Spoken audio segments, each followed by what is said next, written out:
Ce qui est important, c'est que c'est pas à moi de venir et de dire bonjour, je suis un artiste. C'est quelque chose, déjà c'est le chemin de toute une vie. C'est pas parce qu'on en fait son métier qu'on est forcément un artiste dans l'âme. Enfin, en fait, c'est un mot qui peut vouloir dire beaucoup de choses, artiste en fait. Je parle de mon sentiment personnel, de me dire finalement, je me revendique à travers ce que je fais à un moment donné. Et je pense pas que ce soit à la société de mettre une étiquette sur lui c'en est un, lui c'en est pas. Je pense qu'on n'a pas à être jugé dans cette forme-là. Il y a la forme intérieure, je pense que ça prend du temps, on ne peut pas aussi non plus se réclamer être artiste. C'est une notion qui est assez étrange, quoi. C'est-à-dire qu'actuellement, il y a des métiers artistiques. Donc on peut dire, bah, celui qui fait un métier artistique est un artiste. Mais il y a des gens dont c'est pas le métier qui sont des artistes. Il y a des, enfin, voilà, c'est une question vaste à laquelle il n'y a pas une réponse. Après, en termes de légitimité, la légitimité, elle est du point de vue de la société, je pense.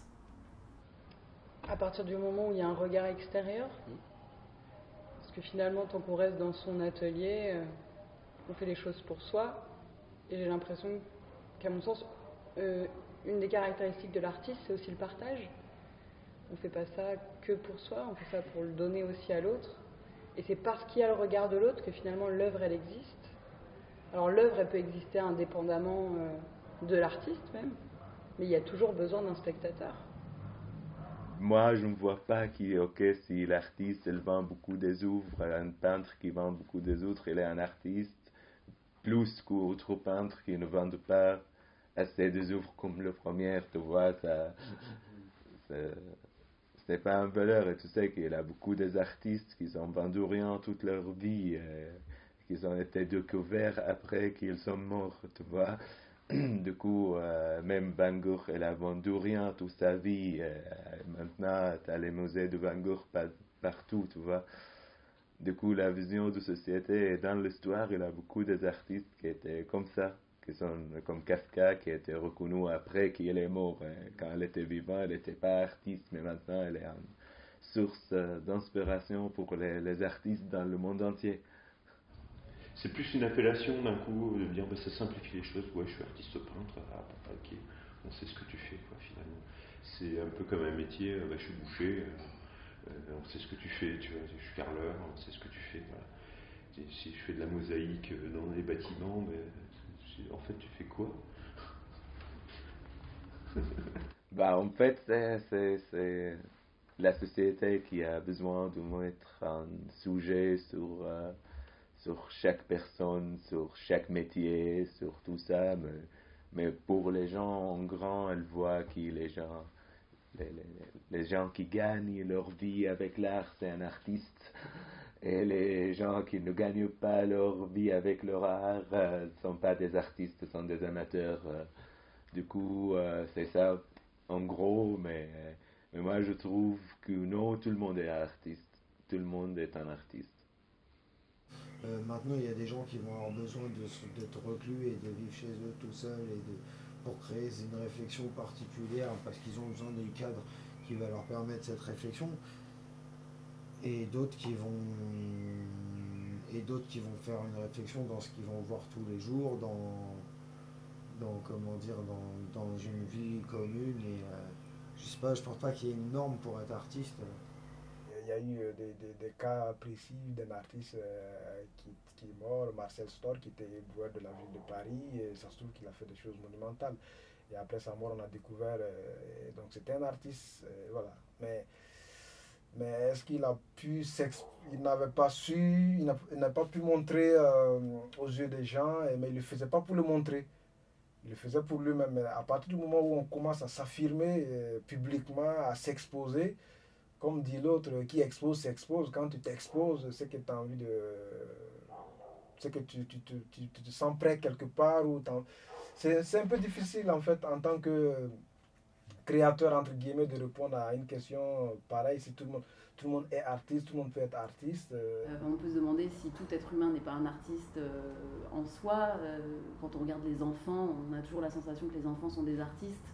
Donc si les enfants sont tous des artistes, ça veut dire que l'être humain a ça en lui. C'est de quoi? C'est le désir de créer, en fait.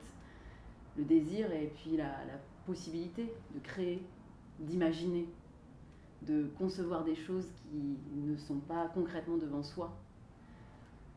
Donc ça, je pense que tout être humain l'a en soi. Après, je pense que l'éducation et la société fait qu'on le perd.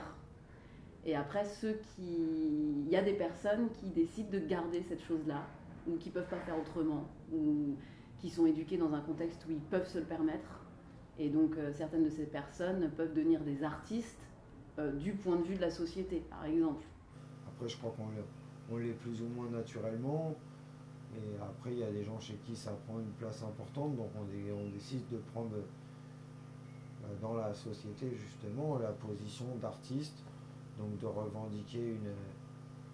Voilà, c'est peut-être ça. C'est peut-être le fait de revendiquer une carrière, entre guillemets, d'artiste. C'est-à-dire un ensemble d'actes artistiques réunis ensemble dans un projet artistique en soi. C'est ça, c'est le fait de commencer à avoir différentes choses qui créent une carrière, quoi. Petite ou grande, mais c'est ça, je pense, être un artiste. C'est commencer à combiner différentes actions artistiques à travers une carrière et une signature et une façon de faire ça, que ce soit dans une ou dans plusieurs disciplines. Je dirais on est peut-être un peu tous artistes dans l'âme, finalement. Après, il s'agit de trouver le bon médium pour s'exprimer. Les gens qui font ce qu'on fait, ce que je fais, mais qui ne le montrent jamais. Pourquoi ils ne le montrent jamais? Peut-être qu'ils le font pour eux-mêmes, mais peut-être qu'ils ne se sentent pas prêts aussi d'écouter les retours. Donc pourquoi on montre notre travail? Parce qu'on a envie que les gens voient. Et si les gens voient, tout le monde peut dire ce qu'il pense de notre travail en disant lui, c'est mieux qu'il arrête la peinture. Par exemple, il y en a qui disent, oh, oui, vous ferez mieux d'arrêter de peindre. Et là, tu prends un coup. Donc c'est ça aussi. C'est hyper dur d'avoir confiance. Parce que par exemple, quand tu es sur scène, tu es toujours à nu. Et en plus, tu as en face de toi un metteur en scène qui voit tout et qui peut abuser de son pouvoir d'œil extérieur. Et tu as des spectateurs. C'est comme quand les mecs ils sont affalés avec une bière, qui regardent un match de foot et qu'ils disent vas-y, cours plus vite après le ballon, vas-y, marque un but. Je pense que pour chaque artiste ou chaque chanteur ou qu'importe le biais qu'on a choisi, la question de la légitimité, elle se pose tous les jours. Enfin, tous les matins, on se lève et on se pose la question. Quand on monte sur scène, quand on va exposer, on se pose la question. Et les retours que l'on a après une scène, après une exposition, sont toujours très agréables quand ils sont bons, puisque ça peut nous fortifier, ça peut nous... Et puis même les retours mauvais, en fait. Même les retours mauvais peuvent nous amener à nous dépasser par la suite.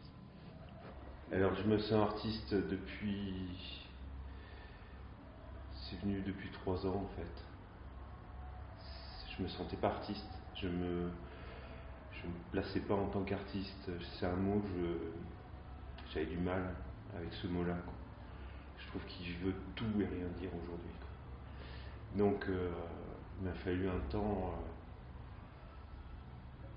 d'acceptation et finalement d'un coup de me l'approprier en disant finalement je commence à revendiquer le droit d'être artiste. Moi je sais que je me pose, j'ai toujours travaillé dans le théâtre. Voilà, j'ai fait des études de lettres, après j'ai fait des études de théâtre, j'ai fait une école nationale, je travaille dans le milieu depuis plusieurs années et pourtant il m'arrive encore de me poser la question de ma légitimité tout le temps parce que je suis en recherche, je travaille et que j'ai une haute idée de ce que c'est qu'un artiste et de ce que c'est que l'art et que je sais que j'atteins pas cette idée-là. Mais je reste convaincue que c'est pas à moi de dire si je suis une artiste ou pas. C'est pas, mon combat, il n'est pas à cet endroit-là. Mon combat, il est dans ma recherche personnelle.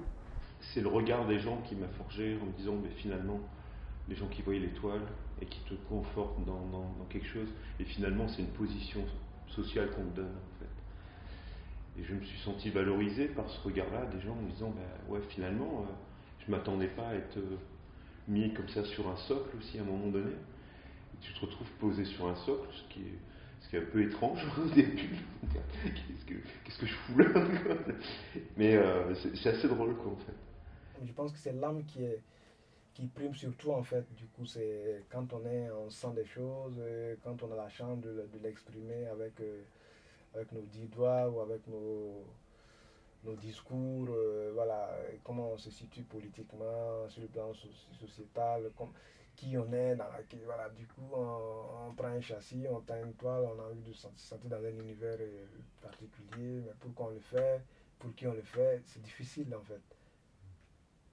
C'est un exutoire ou pas, mais voilà. Il faut trouver le bon médium.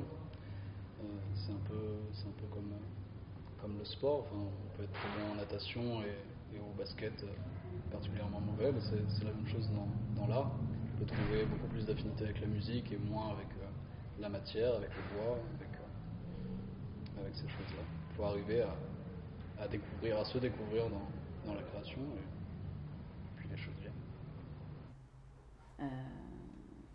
Si on considère qu'on l'est de nature, c'est plutôt comment est-ce qu'on arrête de l'être dans le processus éducatif, quoi.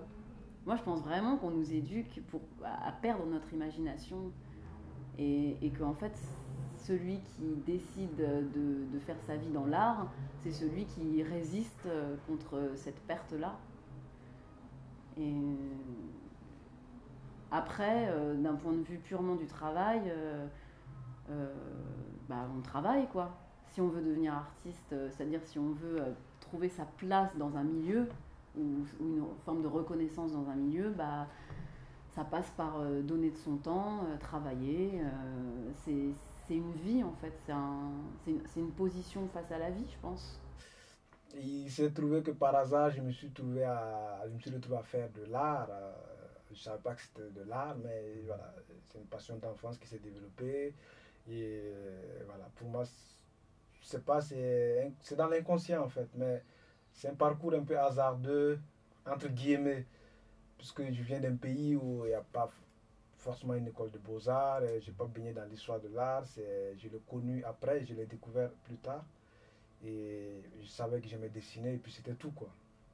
Maintenant, je me suis posé la question au collège en me disant qu'est-ce que j'ai envie de faire dans l'avenir. Après mon BPC, j'ai arrêté l'enseignement général pour faire quelque chose de ce que j'avais envie de faire. Et après, c'est ce que j'ai compris plus tard que c'était de l'art. Donc, tu vois, je ne suis pas rentré dans une école de beaux-arts en disant tac, je vais faire de l'art, une histoire de l'art. Et apprendre les grands maîtres qui ont fait de l'art au 19e ou 18e siècle. Mon parcours n'est pas du tout ça. Du coup, c'est un parcours un peu décalé. Et ça se trouve que quand j'ai commencé à présenter mon travail, il y avait des retours et tout. J'ai eu envie de continuer en fait. Par exemple, à Damas, il y a 3-4 galeries à Damas. C'est ça. Il y a un seul théâtre à Damas. Il y a 12 cinémas à Damas. Et c'est ça, tous les réseaux d'art d'où là-bas, du coup, même ça, ce n'est pas facile. Et si on va parler aussi du sujet d'art et qu'est-ce que tu peux raconter dans ton art. Parce que tu ne peux pas parler de politique, tu ne peux pas parler de religion, tu ne peux pas parler de sexe. Du coup, ça, c'est un autre problème. Et l'autre problème, quand même, on n'a qu'une seule école de beaux-arts. Et c'est ça, il n'y a pas une école de cinéma, il n'y a pas une école de dessin animé et tout ça. Du coup, c'était aussi plus difficile. Du coup, j'ai fait l'étude d'architecture, qui c'est plus facile à vivre, mais c'est l'art à la même temps. Et je me suis dit, ok, je vais avancer avec les deux ensemble, mais finalement, je suis arrivé à être qu'un artiste. J'ai quitté l'architecture totalement. C'est une question de subjectivité aussi, l'art. Donc, c'est pour ça que les écoles sont peut-être pas très, appropriées. En fait, même le mot école ne correspond pas particulièrement à la pratique artistique, puisque l'artiste va chercher à sortir des cadres, à sortir des normes, alors que la majorité des écoles essayent de nous mettre sur des pistes pour essayer de trouver le bon cadre, trouver la bonne étiquette. C'est loin d'être ça, à mon sens. Donc, comment devient-on artiste ? c'est en forgeant qu'on devient forgeron, enfin, vous connaissez les proverbes. C'est en écrivant qu'on devient écrevisse. Enfin, il y a beaucoup de possibilités. À soi de se faire son chemin là-dedans. Une sortie d'école avec les étudiants qui se réclament artistes, en fait, moi ça m'emmerde profondément, quoi. Je pense que ça fait partie de la vie, comprendre ce qu'est la vie avant d'être artiste, quoi. Voilà, avant tout. Enfin, du moins essayer, quoi. Peut-être que l'école, à un moment donné, peut donner des outils, mais je crois que c'est vraiment une question de travail et de rigueur personnelle, et de réussir à se donner des temps réguliers aussi pour se mettre à la tâche. Donc il y a quand même une forme de contrainte aussi là-dedans. Et en même temps, je crois qu'il faut que ça reste aussi un plaisir. Mais j'ai l'impression qu'avant tout, c'est une nécessité. Comme quelque chose auquel on ne peut pas échapper finalement. Qui dépend presque pas de nous en fait. Donc ça peut pas être ton unique but. Ça peut pas être volontariste. Et en revanche, il faut quand même avoir une sacrée foi pour le faire. Et je pense que, enfin moi, je vis l'art comme une foi et un feu. Ça m'apporte un plaisir de pouvoir diffuser ce que je pense, de pouvoir, alors effectivement, en essayant peut-être d'influencer les autres en apportant ma vision du truc, quoi. Une façon de canaliser aussi un peu les émotions qu'on n'arrive pas forcément à traduire dans le réel. On utilise la fiction, le support artistique du coup, pour transposer ces choses-là qui seraient finalement pas forcément acceptables dans le quotidien. Et transmettre aussi. Transmettre au-delà de la parole, par exemple. Transmettre à travers des sensations. Arriver à créer des connexions, des échanges avec d'autres êtres humains. On peut vivre ça comme un destin, hein, parce que généralement, quand on choisit la vie d'artiste, je mets des guillemets parce que ça peut vouloir dire des choses différentes pour chacun, mais quand on choisit cette vie-là, en soi, on la vit comme un destin, ou même ça peut même être vécu comme un sacerdoce, et en même temps comme une grande joie, parce que c'est lié à la liberté, tout ça, c'est lié au désir de liberté. Hein. Pour moi, le plus important qui j'arrive à m'exprimer dans mes dessins, mon art, à dire qu'est-ce que j'ai envie à dire. J'aime un peu la côté de liberté dans la façon que tu es un artiste, tu bosses tout seul ou avec les autres, tu peux choisir les projets que tu vas le faire. En fait, tu vivre toujours dans une situation de courir pour une ambition ou pour un rêve. Ça se trouve que ce besoin-là, c'est une sorte de respiration en fait. Donc quand je ne suis pas bien et quand je peins, je me sens bien. Donc est-ce que c'est de l'art? Est-ce que c'est pas une sorte de thérapie? Moi je lui dis que c'est une thérapie en fait pour moi. Pour moi, après je ne généralise pas parce que mon cas, je le maîtrise mieux que tout autre cas, mais je prends essentiellement mon cas précis, c'est que quand je peins, je me sens bien. Maintenant, par exemple, pour moi, comme un réfugié syrien en Syrie, du coup, même quand je dessine, je suis dans une situation cathartique ou après regarder la télé, après regarder toutes les infos de toute la guerre et tout le monde et toute la bordel qui passe en Syrie aujourd'hui, je finis, je commence à dessiner les trucs que je ressentis vraiment à l'intérieur par rapport de tout ça. Et même ça m'aide de traiter la catastrophe qui est dans mon pays avec mon art. Même je montre même c'est quoi une vision d'un artiste syrien. Et ça, c'est un truc qui... ça me fait plaisir de le faire et ça m'aide aussi dans ma vie pour continuer, pour avoir un but, pour continuer la vie, pour vivre, pour faire l'art, pour dire qu'est-ce que je ressens. On gagne quoi? On aspire à quelque chose. J'espère que mon travail va être reconnu, un de ces quatre, et que je vais laisser une œuvre aussi. Que je vais laisser une œuvre de passage, quoi. Donc quand je serai plus là, j'espère que je vais laisser une œuvre. Et à ce moment-là, je pense qu'on dira que c'était un artiste. Parce que comme je dis, c'est l'autre qui... Je pense que c'est les autres qui disent si on est des artistes ou pas. Moi, en tout cas, c'est ce que je dis, c'est les gens qui diront si c'est un artiste ou c'est pas un artiste. Est-ce qu'il a déclenché une émotion chez quelqu'un? Est-ce que son voyage intérieur parle à tout le monde? Est-ce qu'il est arrivé à faire bouger des choses? Et dans la société dans laquelle il vit, il a réussi à poser sa pierre à l'édifice. Et c'est les gens qui disent si on est des artistes ou pas. Moi, en tout cas, c'est ce que je crois. Je laisse la place aux autres, aux regardeurs, de dire, ah, lui, c'est un artiste.